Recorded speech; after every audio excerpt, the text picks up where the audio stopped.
Hello, मैं doctor आदर्श त्रिपाठी हूँ। मैं किंग जॉर्ज मेडिकल यूनिवर्सिटी में मानसिक चिकित्सा विभाग में प्रोफेसर के पद पर कार्यरत हूँ।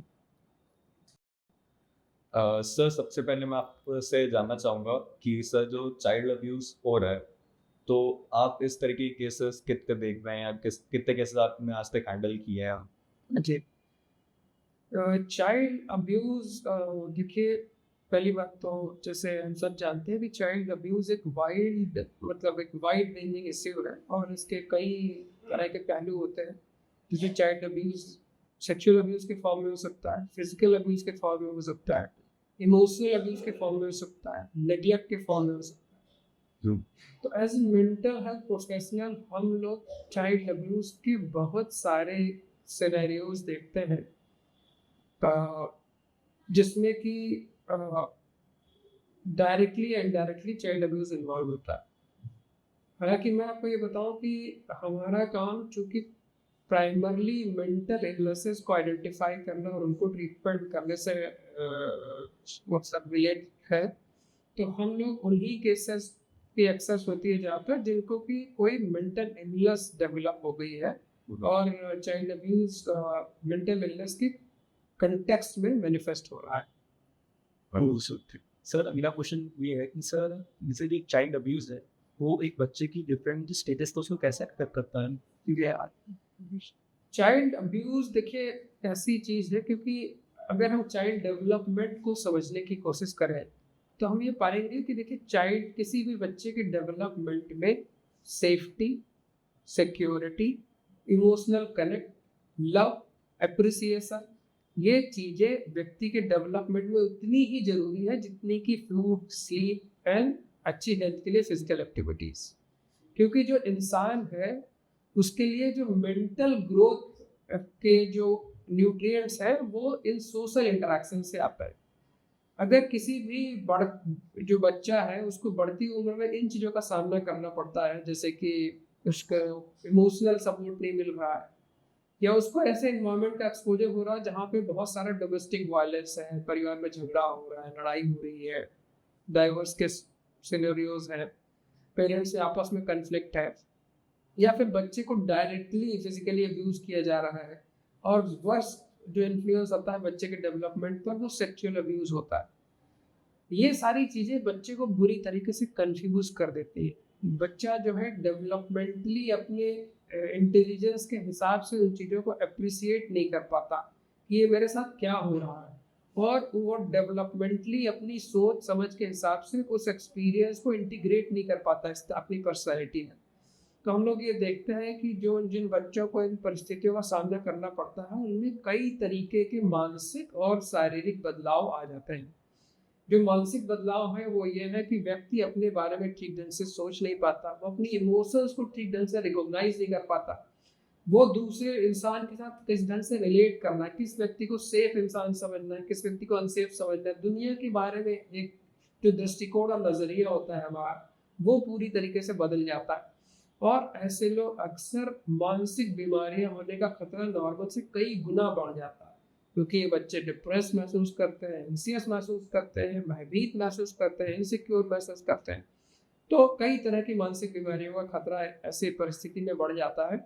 और साथ में जो अन्य डेवलपमेंटल गोल है चाइल्ड के, जैसे कि बहुत इंपॉर्टेंट डेवलपमेंट गोल होता है स्किल का डेवलपमेंट करना, पढ़ाई लिखाई पर ध्यान देना, कुछ नया करने की और सीखने की इच्छा शक्ति का होना, या फिर दोस्त बनाना और दोस्तों के साथ अपने इमोशंस को शेयर कर पाना। तो जिन बच्चों को अब्यूज का सामना करना पड़ता है, अक्सर इनको इन चीज़ों में भी मुश्किलें आती है कि वो अपने लिए गोल सेटल नहीं कर पाते, अगर गोल सेटल करते हैं तो उन पर परसिस्ट नहीं कर पाते, या फिर वो अपने आसपास के दोस्तों के साथ भी कंफर्टेबल होकर रिश्ते नहीं बना पाते, वो खुल के अपनी बातें कह नहीं पाते, दूसरे लोगों पर भरोसा नहीं कर पाते, ये समझ नहीं पाते कि मैं अगर दूसरे का भरोसा कर रहा हूँ तो क्या वो व्यक्ति मेरे साथ अच्छा व्यवहार करेगा या नहीं करेगा। क्योंकि इसके पीछे कंटेक्स्ट और भी है समझने के लिए, जो बहुत ज़रूरी है कि जो अब्यूज़ है, वो ज़्यादातर केसेस में बच्चे के ट्रस्टेड सर्किल के लोगों के ज़रिए आता है। वो उसके फ्रेंड्स हो सकते हैं, फैमिली मेंबर्स हो सकते हैं, रिलेटिव्स हो सकते हैं, नेबर्स हो सकते हैं, जिसको कि ये बच्चा या फिर उसके परिवार वाले भरोसा जताए। तो एक ऐसा इंसान जिस पर कि भरोसा जताया जा रहा सामान्यतः जब वो भरोसे को तोड़ता है तो इंसान के मन में सेफ्टी सिक्योरिटी और ट्रस्ट को लेके इससे और ज़्यादा प्रॉब्लम हो जाता सर रिसेंटली हम लोग ने जैसे पुलिस स्टेशन में बात की तो हमें यही मिला था जानने को कि है। चाइल्ड अब्यूज़ के जो ज़्यादातर केसेस आ रहे हैं सेक्सुअल अब्यूज़ के, वो ज़्यादातर मतलब अपने आसपास के लोग जिनका बहुत ट्रस्ट करते हैं, आपके रिलेटिव्स, वही ज़्यादातर होते हैं, बाहर से बहुत कम आते हैं। तो सर मैं ये जानना चाहूँगा कि उस चीज़ का बच्चे के दिमाग पे लॉन्ग टर्म में क्या इम्पैक्ट पड़ सकता है? जी, तो देखिए बच्चे के किसी भी इंसान के डेवलपमेंट में अपनी दुनिया के आपको समझना और अपनी दुनिया पर किस तरीके से भरोसा करना है ये डेवलपमेंट का एक महत्वपूर्ण पहलू होता है। वो अपने आसपास के बारे में अपने अनुभवों के जरिए अनुमान लगाता है कि दुनिया कैसी होगी, लोग मेरे साथ कैसा व्यवहार करेंगे, जब मैं किसी के साथ अच्छे से पेश आऊंगा तो वो मेरे साथ कैसे पेश आएगा और मैं किस पर भरोसा कर सकता हूँ किस पर भरोसा नहीं कर सकता। जब एक बच्चे को अपने आस-पास या किसी ऐसे व्यक्ति से ऐसा व्यवहार मिलता है जो कि उसको अब्यूज़ कर रहा है, जो कि उसको मतलब आप समझिए कि सेफ्टी और सिक्योरिटी के जो बेसिक चीज़ें हैं उनको तोड़ रहा है। तो फिर ऐसा बच्चा अक्सर जो है अपने आस-पास की दुनिया पर ठीक ढंग से भरोसा नहीं कर पाता। उसकी पर्सनैलिटी डेवलपमेंट में आमूल-चूल परिवर्तन हो जाते हैं। ऐसे लोग अक्सर जीवन भर फिर जो है बहुत अच्छे ढंग के रिश्ते नहीं बना पाते। उनका इमोशनल बैलेंस बहुत अच्छा नहीं रह पाता। वो जो भावनाओं को कैसे महसूस करना है, भावनाओं को कैसे अप्रिशिएट करना है, उन चीज़ों को साथ कनेक्ट नहीं बिठा पाते क्योंकि जब वो अब्यूज़ एक्सपीरियंस कर रहे होते हैं, तो इतने इंटेंस इमोशन हो रहे होते हैं, वो इंटेंस इमोशन को किसी को एक्सप्रेस नहीं कर पा रहे होते। और वो इमोशंस के साथ में अच्छे ढंग का तारतम्य नहीं बिठा पा रहे, तो ये उनकी पर्सनैलिटी पर इन जनरल एक बहुत ही नकारात्मक असर डालता है। सर जैसा कि आपने बताया कि बच्चे अपने इमोशन को एक्सप्रेस नहीं कर पाते हैं, तो सर जैसे अगर किसी बच्चे के साथ अब्यूज़ होता है तो वो बताने में इतना सक्षम नहीं होता, उसको खुद ही पता नहीं होता कि उसके साथ क्या हुआ है। बिल्कुल। और वो इतना ना ही मेंटली स्ट्रांग होता है कि अपने पेरेंट्स से जाके भी ये बात शेयर कर सकें, उसको बस ये पता होता है कि कुछ गलत हुआ है। तो सर आप लोग ऐसे केसेस में बच्चों अप्रोच कैसे करते हैं सर ट्रीटमेंट के लिए? जी, तो देखिए ये ट्रीटमेंट के लिए कुछ महत्वपूर्ण पहलू हैं। पहली बात तो कि जब किसी ऐसे बच्चे के साथ हम लोग शुरुआत करते हैं, तो ये बात समझिए कि बच्चे की जो बात करने की क्षमता का विकास उतना नहीं हो पाया कि वो शब्दों में अपनी बातें सारी कह पाए। तो बच्चे की डेवलपमेंट और उम्र के अनुसार जो है ना, जो थेरेपिस्ट है वो उसके साथ समय बिताता है। वो समय बच्चे की डेवलपमेंटल कैपेसिटी पर डिपेंड करता है। कुछ थेरेपिस्ट जो है बच्चे के साथ खेल खेलना शुरू करते हैं, उसके साथ ड्राइंग करना शुरू करते हैं, उसके साथ जो है कुछ उसको बोलते हैं कि तुम्हारी सेफ स्पेस की कंसेप्ट कैसी है, मतलब कि जो उसके डेवलपमेंटली अप्रोप्रिएट एक्टिविटीज़ बच्चे के साथ करी जाती है और शुरुआत में ही उससे अब्यूज़ के बारे में बात नहीं करी जाती, ताकि वो बच्चा थेरेपिस्ट पर या डॉक्टर पर एक भरोसा कर पाए कि ये जो व्यक्ति है ये अन्य लोगों की तरह मेरे साथ नहीं करेगा और ये जो है मेरे साथ जो है मेरी बात को समझने की कोशिश कर रहा है। दूसरी बात है बच्चों की साइकोलॉजी में बहुत पेक्यूलियर पर्सपेक्टिव होता है जो आपको समझने की ज़रूरत है। बच्चे जो है सेल्फ सेंटर्ड होते हैं। सेल्फ सेंटर्ड यहाँ पर नेगेटिव पर्सपेक्टिव में मैं नहीं कह रहा हूँ। सेल्फ सेंटर्ड ये होता है क्योंकि बच्चे जब डेवलप हो रहे होते हैं तो उनकी दुनिया का आसपास का जो डेवलपमेंट है वो सोचते हैं कि मेरी दुनिया मेरे से बहुत ज़्यादा रिलेटेड है, जो हो रहा है उसका कहीं ना कहीं मेरे से संबंध है। ये नॉर्मल बच्चे के डेवलपमेंटल कंटेक्स्ट में चीज़ें सभी के साथ होती है। अब अगर इस बच्चे के साथ कुछ बुरा हुआ है तो भी वो सोचता है कि ये मेरी वजह से हुआ है, वो उसको भी अपनी गलती के तौर पर लेता है। वो ये सोचता है कि जो सेक्सुअल अब्यूज हुआ उसमें कहीं ना कहीं कोई मेरी गलती है, कोई मेरी मिस्टेक है, मेरे कोई प्रॉब्लम करी, मैं बुरा बच्चा हूँ या मेरे से कोई खराबी हुई, मेरे से कोई प्रॉब्लम हुई इसलिए इस तरह की चीज़ मेरे साथ करी जा रही है। तो एक बहुत अलग तरह का अपराध बोध और पीड़ा उनके मन में घर कर जाती है जिसको वो शब्दों में बयान भी नहीं कर पाते। और इस बात को समझने के लिए जैसे हमने बताया कि जब बच्चे को खेलने का मौका दिया जाता है, उसको ड्राइंग करने का मौका दिया जाता है, उसको अलग अलग तरह से करने का मौका दिया, तो कई बार जो बातें अपने शब्दों में बयान नहीं कर पाते इस तरीके से वो बाहर निकल कर आती है बातें। फिर बच्चे को इस बात के लिए विश्वास दिलाया जाता है कि जो भी घटनाएं तुम्हारे साथ हुई हैं उसमें तुम्हारा कोई दोष नहीं है, ये गलती तुम्हारी नहीं है, ये सर्कमस्टांसेस और व्यवहार की गलती है। ताकि वो दुनिया के बारे में फिर से एक स्वस्थ नज़रिए से देखना सीख पाए। ठीक है? और अक्सर हम लोग ये देखते हैं कि अगर ऐसा बच्चा जो कि किसी भी अब्यूज़ का शिकार हुआ है, अगर वो कोई भी एक ट्रस्टेड एडल्ट है फैमिली में, कोई भी एक ट्रस्टेड एडल्ट ऐसा एडल्ट जिस पर बच्चा पूरी तरीके से भरोसा कर पाता है, अगर वो ट्रस्टेड एडल्ट उस बच्चे को अपने भरोसे में ले पाता है, उसके जो एक्सप्रेस करने के तरीके को समझ पाता है और उस रिलेशनशिप को दोबारा स्ट्रेंथ करवा पाते हैं हम लोग, तो अब्यूज़ का इम्पैक्ट बहुत तेज़ी से कम होने लग जाता है और उसका नकारात्मक असर काफ़ी तेज़ी से कम होने लग जाता है। फिर ये है कि बच्चे में कई बार और तरीके के दुष्प्रभाव हो जाते हैं, जैसे हमने कहा मानसिक रोग पैदा हो सकते हैं। तो अगर कोई मानसिक रोग पैदा हो गया तो उसका ठीक ढंग से पहचान करी जाती है और उसका सही इलाज करने की ज़रूरत होती है। कोई इलाज काउंसलिंग के ज़रिए भी हो सकता है, कई बार उसमें दवाइयाँ देने की ज़रूरत पड़ती है। फिर जो है अक्सर ऐसे बच्चों में जो लाइफ़स्टाइल के बहुत सारे और फैक्टर जो नॉर्मल लाइफ़ के गोल हैं वो गड़बड़ा जाते हैं कि बच्चे स्कूल नहीं जाना चाहते क्योंकि वो डर रहे होते हैं। वो दोस्त नहीं बनाना चाहते क्योंकि वो भरोसा नहीं कर पा रहे होते हैं। वो खेलना नहीं चाहते क्योंकि वो जो है अपने कॉम्प्लेक्स इमोशनल और अपने केमिकल जो सब चीज़ों से बहुत रिलेशनशिप ठीक नहीं बना पा रहे होते। तो हम लोग उनको फिर से नॉर्मेटिव एक्सपीरियंसेस को एक्सप्लोर करने में मदद करते हैं ताकि उस बच्चे का विकास फिर से एक सामान्य दिशा में आगे बढ़ने लग जाए। तो ये कुछ प्रमुख तौर तरीके हैं जिससे कि ऐसे बच्चे का इलाज किया जाए। तो सर अभी जैसे आपने बताया कि बच्चे स्कूल नहीं जाना चाहते हैं, तो क्या हम कह सकते हैं कि स्कूल में जो बच्चे के ऊपर जैसे कि टीचर है जो उसको हैरास कर रहा है या बच्चे बुली कर रहे हैं, तो ये भी एक चीज़ है कि मतलब जो उसके ऊपर एक इम्पैक्ट डाल सकता है कि वो स्कूल नहीं जाना चाह रहा है। और सब बहुत से बच्चे होते हैं घर पे बताते नहीं हैं, चीज़ें शेयर नहीं करते हैं, तो वो अपने दिमाग में ही रखे रहते हैं, तो उसका बहुत एक बुरा इम्पैक्ट पड़ता है उन लोगों को। तो सर क्या वो चीज़ें हैं जिससे कि वो बाहर आ सकें? पेरेंट्स के ऐसे कौन से स्टेप्स हैं जो लेने चाहिए कि वो अपने बच्चों से डेली बात करें या कुछ चीज़ें हैं? बिल्कुल। तो देखिए, ये जैसे आपने अभी बुलिंग की बात करी या नेगलेक्ट की बात करी जो स्कूल के कंटेक्स्ट में होता है, देखिए वो भी एक तरह का अब्यूज़ है। और जैसे कि कभी हम होम कंटेक्स्ट में बातें कर रहे थे, ये स्कूल के कंटेक्स्ट में बात है। अब जो है ये कि ऐसा एनवायरनमेंट कैसे तैयार किया जाए ताकि बच्चे अगर किसी ऐसी परिस्थिति में हो तो वो अपनी बातें कह पाएँ। ये एक महत्वपूर्ण मसला है क्योंकि हमारी सोसाइटी ऐसी है कि देखिए अब्यूज़ एक बहुत ही कॉमन तरह की परिस्थिति हो गई है। और हम लोग इंटरनेट में कहते हैं कि अब्यूज़ आजकल ये है कि अब्यूज़ रूल है rather than exception, राइट। कि in most of the cases the children will suffer from some or other kind of neglect or abuse। तो फिर क्या करना है हमें बड़े होने के नाते? पहली बात तो ये कि हम लोग एक सेफ स्पेस बनाने की कोशिश करें ताकि ये संभावनाएं कम हो जिससे कि बच्चा को अब्यूज़ का नेगलेक्ट का सामना करना पड़े। दूसरी बात यह है कि बच्चे को हमको कुछ ऐसी शब्दावली, कुछ ऐसे व्यवहार डेवलप करने के लिए खेल-खेल में बिना डराए डेवलप करने की कोशिश करनी है ताकि अगर उसके साथ कुछ ऐसा अनुभव हो रहा हो तो अपनी बात कह सके। बच्चे को ये बताना है कि जैसे कि अगर सेक्सुअल अब्यूज़ के कॉन्टेक्स्ट में बात करें तो बच्चे को बताना है कि गुड टच और बैड टच की कंसेप्ट आजकल हम सभी लोग जानते हैं। तो गुड टच और बैड टच क्या होता है?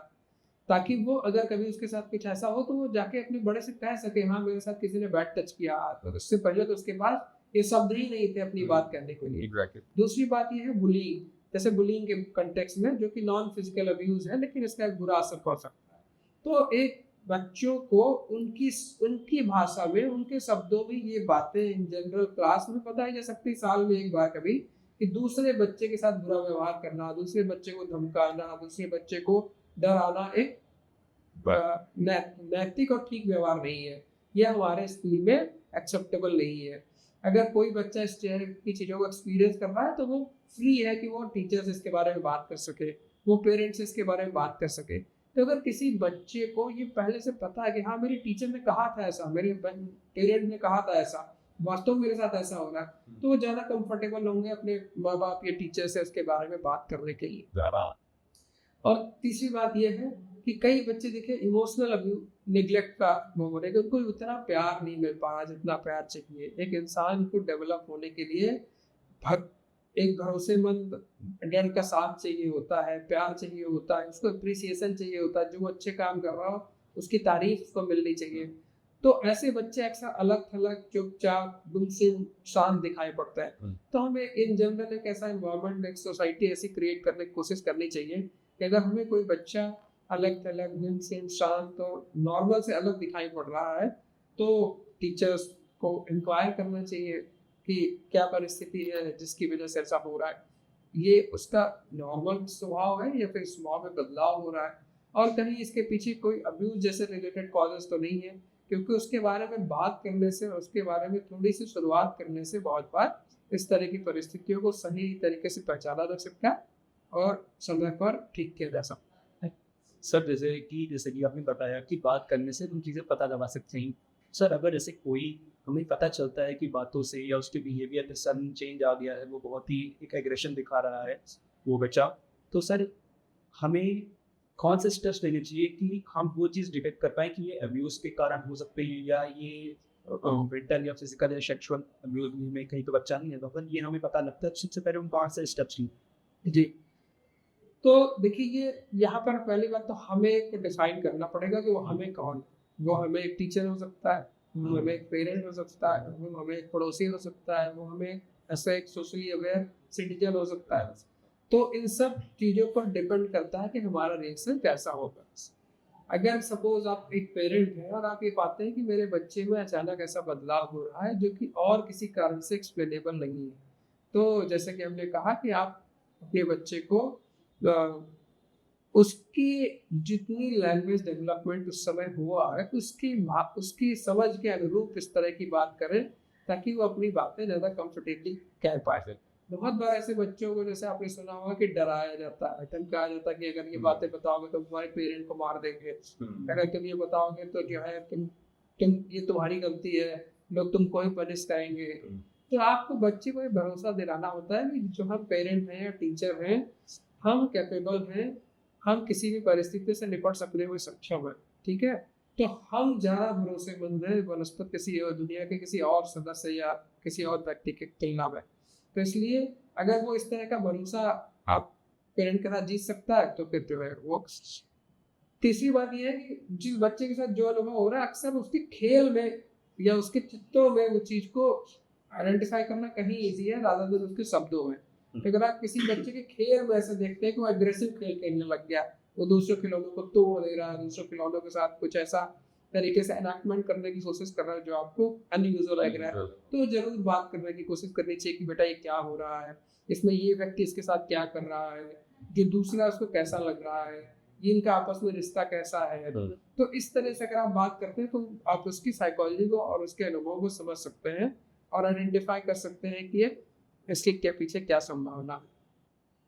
ऐसे बच्चे को ज़्यादातर समय सपोर्ट, केयर और एक बस सेफ इन्वायरमेंट प्रोड्यूस करने की कोशिश करनी होती है। अब्यूज़र को आइडेंटिफाई करके अब्यूज़र को सेलेक्ट करने की कोशिश करनी होती है, और आजकल बहुत सारे लीगल प्रोविजंस हैं जिससे कि ऐसे बच्चे की मदद करी जा सकती है। तो अप्रोप्रिएट लीगल प्रोविजन का सहारा भी लिया जा सकता है बच्चे की मदद करने के लिए। सर क्या आप सर ऐसे कुछ ऐसे केसेस आए, कोई स्पेसिफिक केस हो जो आपको याद हो सर, आपको शेयर करना चाहें? आई बी यू सर कॉन्फिडेंशियल रखते हो जी, देखिए मैं एक आपको, जैसे अब हम लोगों का ये रोज़मर्रा का काम है तो बहुत सारे केसेस हम लोगों ने देखे हैं, लेकिन मैं आपको एक केस के बारे में बात करता हूँ। जैसे कि एक लड़की जो कि करीब 15 साल की है, वो हमारे को दिखाने के लिए आई। वो इस तरीके हमारे पास इसलिए दिखाने के लिए है कि वो लड़की बार बार बेहोश हो जा रही थी, उसको उल्टियाँ आ रही थी, उसको पेट में दर्द हो रहा था, और उसको कई सारे डॉक्टर्स देख चुके थे जिसमें कि उसके शरीर में किसी तरह की खामी उसका आगे नहीं हो रही थी। तो उसको मेंटल मतलब साइकेट्रिस्ट के पास भेजा गया था कि देखिए कि इसकी मानसिक परिस्थिति की वजह से इसको शरीर में गड़बड़ियाँ तो नहीं हो रही है। तो जब हम लोगों ने उस बच्चे से बात करने की कोशिश करी, पता करने की कोशिश करी, तो उसने बहुत सारे मानसिक रोग के सिम्टम भी बताया कि वो उदास रहती है, घबराई रहती है, डरी रहती है, नींद नहीं आती है। जब हम लोगों ने और इस बात की विस्तार से जानने की कोशिश करी कि इसके क्या कारण हो सकते हैं, तो हमें पता चला कि 3 महीने पहले वो बच्ची जिस स्कूल में पढ़ रही थी, उस स्कूल के एक टीचर ने उसके मोबाइल पर उसको कुछ ऐसे मैसेजेस भेजने शुरू किए जो कि अप्रोप्रिएट नहीं है, जिसमें कि कंटेंट जिसका सेक्सुअल नेचर था। वो टीचर उस स्कूल में बहुत इन्फ्लुएंशियल टीचर था और बहुत इम्पोर्टेंट एडमिनिस्ट्रेटिव मतलब पोजीशन भी होल्ड कर रहे थे। तो इसलिए बहुत इम्पोर्टेंट थे। तो वो बच्चा को कुछ उस तरह के माहौल में उसे ढाल दिया कि बहुत दिनों तक ये बच्ची इस चीज़ों को एक्सपीरियंस करती रही और वो किसी से अपनी बातें कह नहीं पाई। लेकिन एक बार उस टीचर ने उस बच्चे को टच करने की कोशिश करी स्कूल में इनअप्रोप्रिएटली, तब उस बच्चे को बहुत बुरा लगा। उसने ये बात अपनी क्लास टीचर से बताई। क्लास टीचर ने उसकी इस बात को मानने से मतलब पहली दृष्टि में इनकार कर दिया कि वो टीचर ऐसा कर सकते थे, और उसने बच्चे से कहा कि ये सब तुम झूठ बातें मत बताओ, तुम पढ़ लिख नहीं रही हो, इसलिए शायद ये सब चीज़ें बनाने की कोशिश कर रही हो। तो बाद में कुछ दिन तक और दब गई। फिर थोड़े दिनों बाद कुछ और अप्रोच करने की उस टीचर ने कोशिश करी, तो फिर बच्ची वो वहाँ पे स्कूल में बेहोश हो गई। जब बेहोश हो गई तो उसके पेरेंट को बुलाया गया, वो घर ले जाई गई। तब उस समय उसने पहली बार अपने पेरेंट्स में बात बताई किस तरह की कुछ घटना हो रही है। उसके पेरेंट्स स्कूल गए, उन्होंने प्रिंसिपल से बात करी। प्रिंसिपल ने भी पहले रोज बात को मानने से इनकार कर दिया कि ऐसा कुछ हो रहा होगा, लेकिन जब उसके मैसेजेस उसको दिखाए गए तो फिर उन्होंने कहा हाँ ये बहुत गलत बात है। और लेकिन उस तरह का ओवरऑल माहौल बनाया गया कि ये टीचर को बचाने की कोशिश करी गई और बच्चे को जेंटली ये कह दिया कि ये बच्ची को इस स्कूल में अच्छा नहीं लग रहा, स्कूल बदल रहा है। तब पेरेंट भी देखिए, चूंकि गांव का मसला था, उनकी हिम्मत नहीं हुई कि इसमें कोई पुलिस में शिकायत करें या कुछ और करें, तो उन्होंने अपने बच्चे का स्कूल बदलने का निर्णय कर लिया। उस गांव में कोई दूसरा स्कूल नहीं था। उस बच्चे को उन्होंने अपने किसी एक भाई के घर में दूसरे शहर में रहने के लिए भेज दिया। वो बड़ा भाई था, उसके घर में केवल वो और उसकी पत्नी और उसका एक बच्चा रहता था, और वहाँ का माहौल बहुत ही शुष्क माहौल था। उसके कोई भी इमोशनल लव केयर सपोर्ट नहीं अवेलेबल था, जो उसकी नॉर्मली फैमिली में उसके माँ बाप के साथ में बिक रहा था। तो यहाँ पे उसका एडमिशन करा दिया गया। अब ये देखिए कि मतलब कि उस बच्चे के मन में ये भावना प्रबल हो गई कि देखो गलती तो मैंने कुछ नहीं करी, लेकिन सजा सारी मुझे मिल रही है, मुझे स्कूल बदलना पड़ा, मेरे दोस्त छूट गए, मेरा जो है घर छूट गया। तो वो और ज़्यादा बीमार रहने लगी, उल्टी आने लग गई, उसका सर दर्द रहने लग गया, बहुत सारी तरह की मानसिक शारीरिक बीमारियाँ। फिर उसके माँ बाप ने उसका इलाज कराना शुरू किया, जगह जगह गए, बहुत सारी जाँचें होती रही, उसकी CT स्कैन, MRI, पेट का अल्ट्रासाउंड, तरह तरह की दवाइयाँ खाई, लेकिन क्योंकि कार्ड तो शरीर में था नहीं, तो इसलिए उन सब चीज़ों से कोई फर्क नहीं पड़ा। अल्टीमेटली हम लोगों के पास लेके आएंगे। तो हम लोगों ने सब परिस्थितियों का आकलन किया, जाना, उसकी बातों को सुना, समझा, उसकी जो है सोच को अच्छी ढंग से इवेल्युएट किया। फिर जो हम लोगों ने उसको भरोसा दिलाया कि ये जो हुआ इसमें तुम्हारी गलती नहीं थी, गलती समाज की थी, लेकिन चूंकि सामाजिक परिस्थितियाँ ऐसी हैं, कई बार हमें हम लोग वैसे रिएक्ट कर नहीं पाते जैसे हमको हमारी इच्छा है मन की, लेकिन हमें अपने मन का साहस नहीं खोना चाहिए। भले ही किसी इंसान ने गलत किया, लेकिन हम इस मैसेज को लेकर जीवन नहीं रह सकते कि ये हमारी कुछ गलती थी, गलती पूरी तरीके से उसकी थी। लेकिन कई बार ये हो सकता है कि ऐसी परिस्थिति में भी हमारे रिएक्ट करने की क्षमता लिमिटेड हो सकती है। तो हमने इसमें जो है कैसे उस चीज को जो है स्वीकार करें, एक्सेप्ट करें, कैसे अपने इमोशंस को कंट्रोल करें, कैसे स्ट्रेस को काबू पाए, इस तरीके की जो साइकोलॉजिकल ट्रेनिंग्स होती है, काउंसलिंग होती है, उन चीज़ों के साथ काम किया। उस बच्चे के साथ भी ड्राइंग पर, पेंटिंग पर, कलरिंग पर, इस तरीके से काम किया ताकि वो स्ट्रेस फ्री महसूस कर पाए और साइकोलॉजिकली जो है उस घटना के साथ में ज़्यादा अच्छे ढंग से वो कर पाए। और एक मतलब बॉटम लाइन होती है जिसको मैं थेरेपेटिकली कुछ सेशन में डील किया था, लेकिन बॉटम लाइन होती है कि हम कहते हैं कि कभी भी कोई घटना आपको दो तरीके से प्रभावित कर सकती है। या तो आप उससे कमजोर और चोटिल बन के निकल सकते हैं, या उससे मजबूत बन कर निकल सकते हैं, स्ट्रॉन्ग बन के निकल सकते हैं। तो हम आपके साथ कुछ ऐसा काम करेंगे कि वो घटना आपके जीवन की कमजोरी नहीं, वो घटना आपके जीवन की ताकत बन जाए कि मेरे साथ कोई इंसान ने ऐसा किया, लेकिन उसके बावजूद भी मैं और स्ट्रॉन्ग बन के निकली। वो व्यक्ति, कोई इंसान जो है मेरी खुशी और मेरे आत्मविश्वास को अपनी किसी घटना से, अपने किसी व्यवहार से नीचा नहीं दिखा सकता। तो ये सब काम थेरेपी में किए जाते हैं जब इंसान को, बच्चे को विश्वास हो जाता है। और साथ में पेरेंट्स को भी हम लोग काउंसिल करते हैं, क्योंकि देखिए ऐसी परिस्थितियों में बहुत बार पेरेंट्स भी समझ नहीं पाते कि बच्चे के साथ डील कैसे करें, बच्चे के साथ क्या व्यवहार करें, क्या बात करें, कैसे उसके साथ। हम लोग पेरेंट्स को भी डील काउंसलिंग करते हैं कि ऐसे बच्चे के साथ कैसे व्यवहार करें, आप क्या बातें करें ताकि उसके कॉन्फिडेंस में बढ़ावा हो, क्या बातें करें ताकि उसको लगे कि मेरे पेरेंट जो है पूरी तरीके से मेरे साथ खड़े हुए हैं।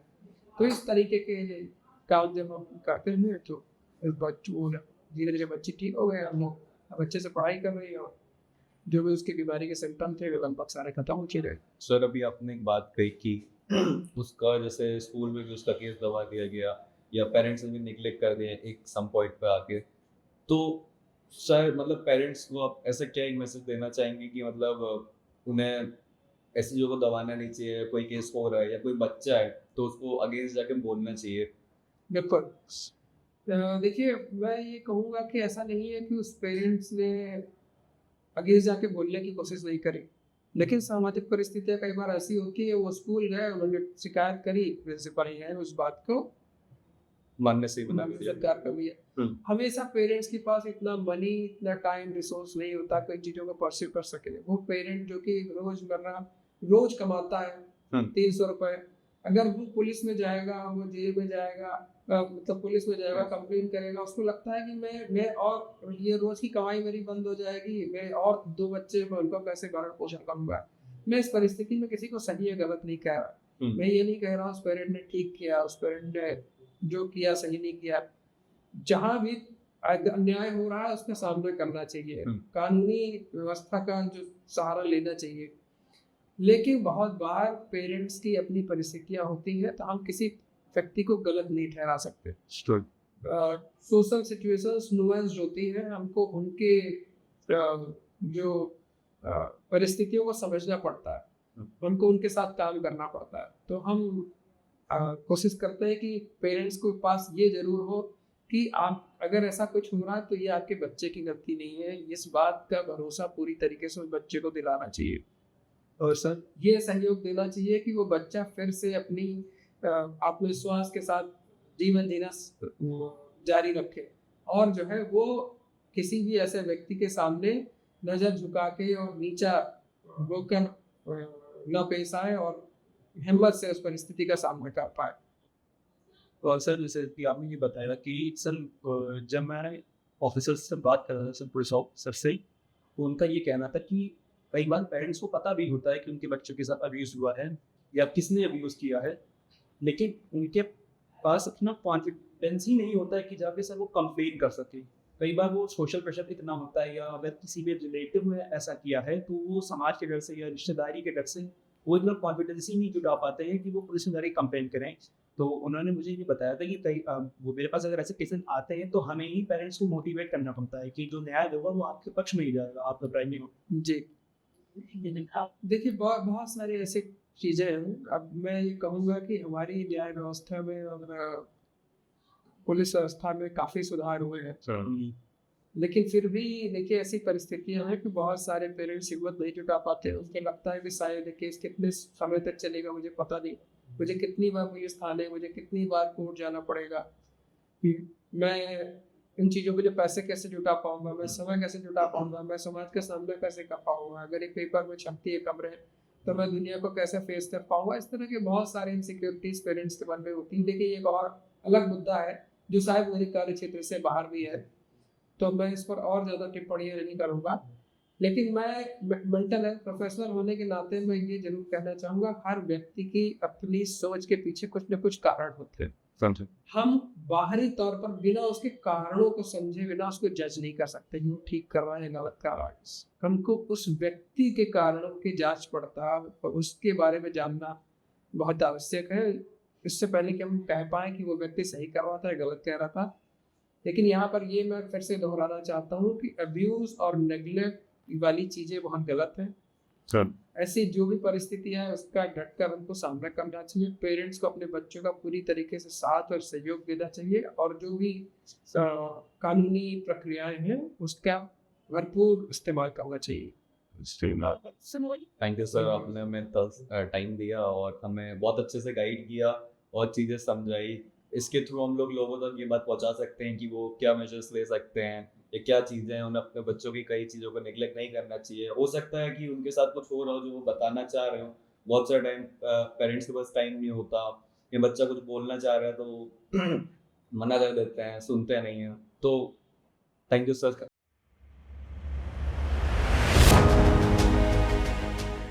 सेक्सुअल अब्यूज़, फिजिकल अब्यूज़, बच्चों के साथ होने वाला वायलेंस या नेगलेक्ट गंभीर परिस्थितियां हों, ये बच्चे के पूरे व्यक्तित्व और जीवन पर एक गहरा असर डाल सकती है।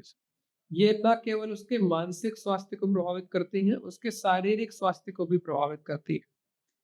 लेकिन इन परिस्थितियों को रोकना संभव है काफ़ी हद तक। अगर आप कभी इन चीज़ों को रोक ना पाएँ तो इनके असर को ख़त्म करना और कम करना संभव है, अगर हम उस बच्चे को साथ दें, सहयोग दें। और साथ में मैं ये कहना चाहता हूँ कि हमें बच्चों को पूरी तरीके से ये विश्वास दिलाना होता है कि इसमें बच्चे की गलती नहीं है।